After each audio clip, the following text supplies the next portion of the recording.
ఈ మహాతల్లి కడుపును పుట్టారంటే వాళ్ళు మహానుభావులై ఉంటారు.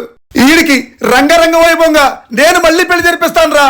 మా మామయ్య చెప్పినట్టే మా పెళ్లి రంగరంగ వైభవంగా చేశాడు. అలాగే కొత్త కాపురంతో పాటు మా మామయ్య కొత్త ఇల్లు కూడా ఇచ్చాడు. అన్నాదమ్ముల అనుబంధం సీజన్ 1 కష్టాలు కన్నీళ్లతో సాగింది. అన్నాదమ్ముల అనుబంధం సీజన్ 2 కుట్రాలు కుతంత్రాలు కష్టాలు కన్నీళ్లు ఇంకా ఎన్నెన్నో మోసాలతో సాగుతుంది.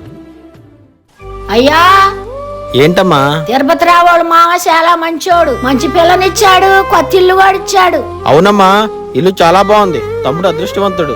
నీకంటే ముందు తమ్ముడికి పెళ్లి చేశానని నీకేమన్నా బాధగా ఉందయ్యా? అచ్చా, అలా ఏం లేదమ్మా.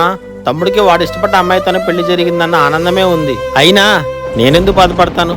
నాకు కూడా తొందరలో మావయ్య కూతురుతో పెళ్లి జరగబోతుందిగా. నిజమేనయ్యా, వాడు పెళ్లి పనిలో పడి నీ గురించే నేను మర్చిపోయా. ఇప్పుడే నా తమ్ముడికి ఫోన్ చేసి నీ పెళ్లి పనులు ఎంతవరకు వచ్చినాయో అడుగుతా.